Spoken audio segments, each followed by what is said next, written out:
Okay, we should be good. We should be live. Hi guys. Hi. Oh my gosh. So Corinne has bravely volunteered to be our first person to do our self-love chat Q&A. So I've given Corinne a couple questions to think about, and we're just going to chat, and hopefully you guys can get some either ideas or knowledge from Corinne or myself of just little ways that we can love ourselves more and love our imperfectly perfect selves. So thank you for coming, Corinne. So what does self-love mean to you? That's a loaded question. I know, right? Well, Or like maybe share with us like your story up to finding some self-love, or if you're not quite there yet, that's fine too. so finding self-love. Oh my gosh. Okay, so I guess I never had self-love or knew what it was or how to look for it until about a year ago, when I realized that I wasn't allowing myself to live my life until I reached goal weight, which was based on a BMI calculation set by the doctors of 130 pounds. So I realized, having a daughter, that I didn't want her to see a mother dieting and just really being unhappy, not living. So I made a conscious decision last year to, buy the bathing suit, buy the corset, just go do things instead of waiting for my own approval to hit goal weight to do those things. And that's when things really started to get on the way, but weren't like fully there. I think self-love is really just like an ongoing journey. Oh, absolutely. Of living your truth. But living your truth is just always, it's just, I don't know, it's just, you're always just living your truth, but your truth is always changing, because you're always changing. And I think just self-love is just loving yourself right now, where you are right now, and where you are right now is your truth. So whether you're at a certain weight, or you can't do the push-up, or you can't do crow, or you can't do headstand, like that's your truth. So just love yourself anyway, and you're allowed to love yourself while you're working to better yourself. Absolutely. And so to me, that's what self-love is, I guess. Just loving yourself while you are working on yourself. Yeah, for sure. Oh, I love that. So our next question is, what are things that you already love about yourself? So when you're thinking about yourself right now, like tonight, at this very minute, what are things that you already love about yourself? Because I know for me especially, like you said, it's always changing. And there might be days where you don't love yourself as much as you do other days. Like it's all like a balancing act. But what do you love about yourself right now?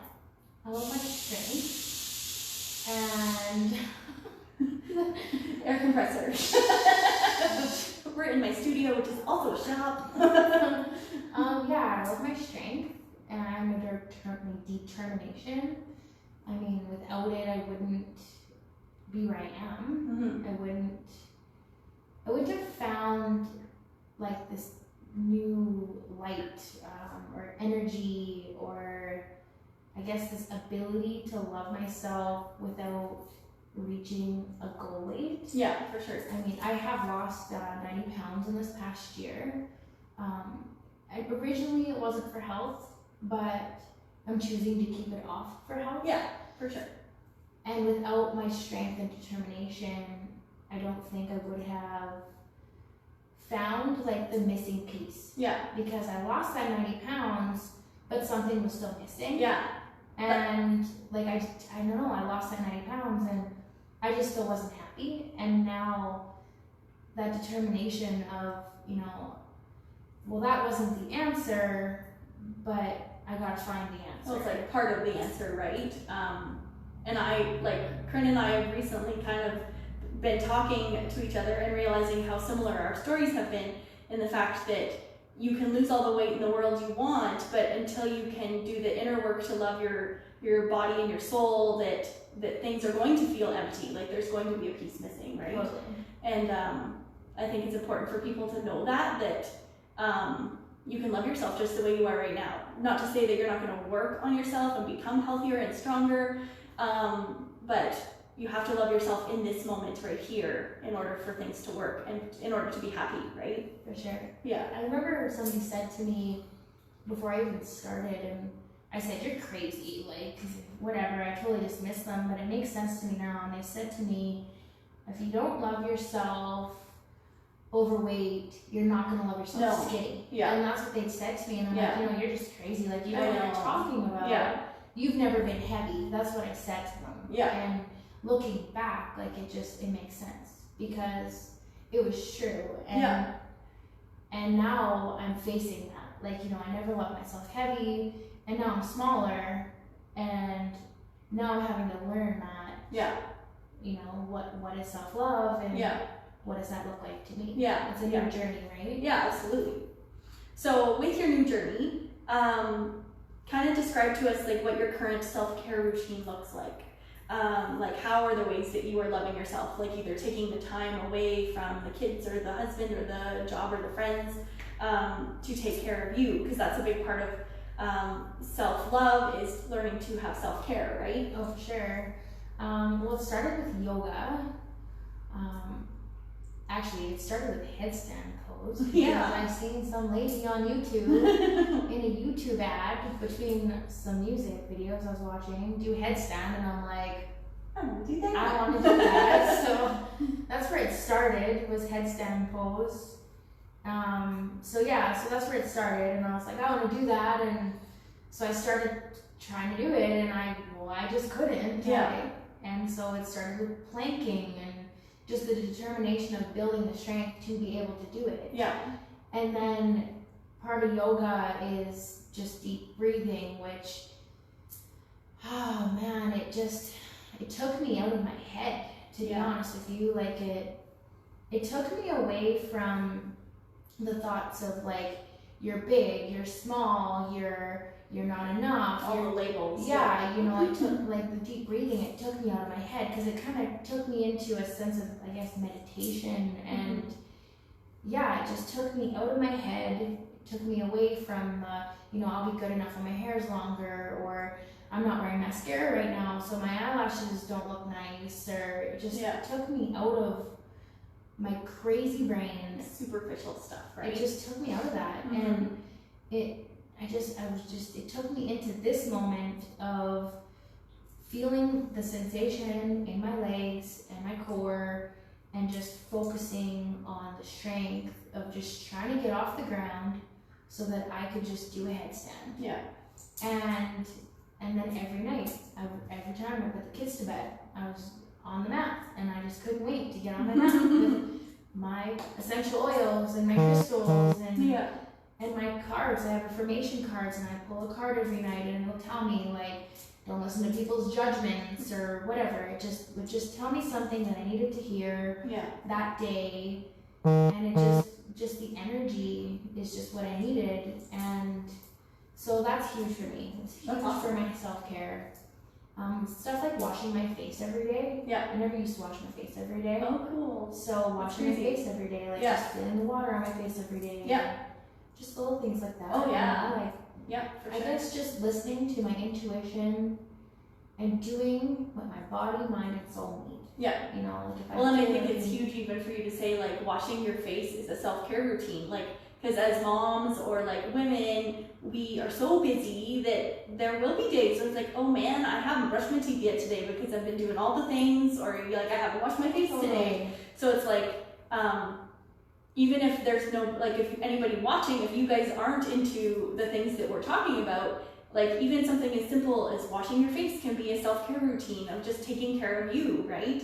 Because we get lost in life, right? Totally. Yeah, that's so cool. Or going for a walk or a hike. Yeah. Or, yeah. you know, anything. Yeah. Doing the things that speak to your soul. Yeah. Like, yeah. Everybody's different. Yeah, absolutely. Everybody's self-care routine is different. Yeah. Everybody's journey is different. Yeah.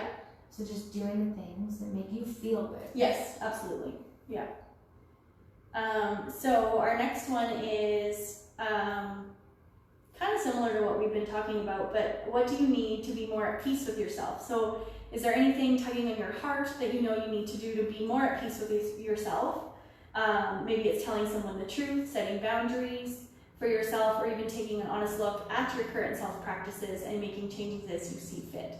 So I guess you are like, you're on your journey of self-love and self-care and all those things, but is there anything that you kind of still do that you catch yourself and be like, oh wait, I should be not doing that, or I should be doing more of this, or you know what I mean? Oh, for sure. I mean, it's not an overnight, like, flip the switch. No, and yeah, it's always a journey. Yeah. Overnight, right? Yeah. So, I mean, self-talk is a huge, huge thing, right? Yeah. I mean, for 27 years, you tell yourself, like, oh, when I go weight or whatever, I'm not big or I'm not small enough, I'll be adequate, right? Mm-hmm. So, I mean, once in a while, those thoughts creep into your Yeah, mind, for sure. right? Like, you're not. So, that's a big one, like, just Working on constantly reminding myself, like, chasing them away. And, you know, so that's big. Another one for me is just trying to be really vulnerable and truthful with my journey. Like, I'd really like to be able to do that with more ease. Yeah. And like really fully put myself out there. Like I'm not fully there. Yeah. Like there's parts of my journey I'd love to share. Yeah. But I'm not there yet. Well, you're doing the healing work still, right? And I think it's the same thing. It's a lifelong journey of healing from past experiences or past things that have happened to us, and eventually you'll get there. Totally. It just takes time, for sure. Right? Yeah. Yeah. What are some things that you value about yourself? Like your kindness, like what are some traits that you have that you're like, I'm this and I rock it? I think my bravery, for one. Yeah. Like I'm sitting here.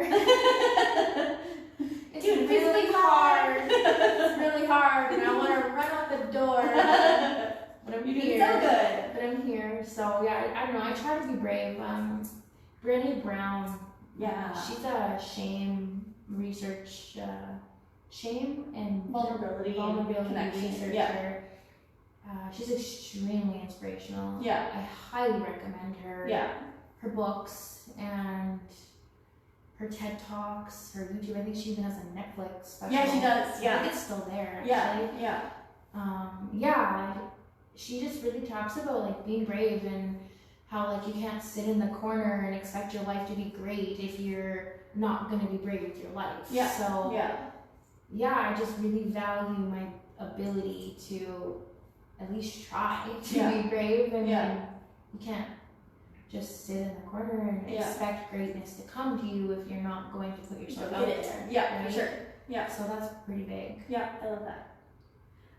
So last question is, what are some advice to someone else out there who might be struggling with self-love or valuing themselves? What is, from your experiences, what are some advice you would have to those people who might have been feeling the same way you were a year ago or 2 years ago? Oh, it's a tough one. I told her I wasn't gone when she asked me. I mean, I can give you a million different pieces of advice, but like, I think the cool thing to look back, like let's put it into their perspective of what would you tell yourself 2 years ago? Because someone who's not where you are now, who is maybe sitting in your shoes 2 years ago. I could have talked to myself 2 years ago, but I wouldn't have listened. I don't know. I would say, like, don't wait for tomorrow. Like, don't wait for go away. Yeah. Don't wait for your hair to be long enough. Yeah. Like, don't wait for the pimple to go away on your nose. Like, just go to the beach. Yeah. You know, like, yeah. Go walk in the sand. Go fishing. Go kayaking. Go buy the bathing suit. Go buy the corset. Or, you know, just, if you're telling yourself, like, I can't do this until insert desired thing here, like, just stop. Like, just go do it. Yeah. I promise you'll feel so much better if you just do it. Yeah. And another big thing is, like, lean on the supports you trust. Like, connect. You know, like, humans need to connect. Mm-hmm. And, you know, we're so glued to our phones and we connect digitally, but it's just not enough, you know, like, we need to connect. Yeah, we need supports of people that have been through the same things we've been through, and so connect, but don't wait till tomorrow. Yeah, like, I agree. Pick up the phone, call your friend right now if you need to, you know? Yeah, yeah. No, I think that's important. So, I want to thank you for coming on. Like, even the short time I've known you, So like, I run for the door. I know, right? You are so inspiring, even though I haven't known you very long, and you have an amazing story and journey, and we've connected on a lot of different ways because we've had similar experiences. But so for anybody watching, I am looking for more people to share stories with us because I did it. Now you're after it. Somebody else is next. And I just want to, like, everyone to know that this is a safe place to do these talks in, that if you don't share your story, there might be someone waiting for you to share your story, because what you might say might change their life, right? Like, and I think that's what I want this group to be, is somewhere where you can turn to get inspiration and motivation to live your life fully without waiting for things to happen, right? So yeah, that's all we were going to share with you guys tonight. So thanks for watching, and text me or message me if you guys want in on this for next week. Okay, bye guys.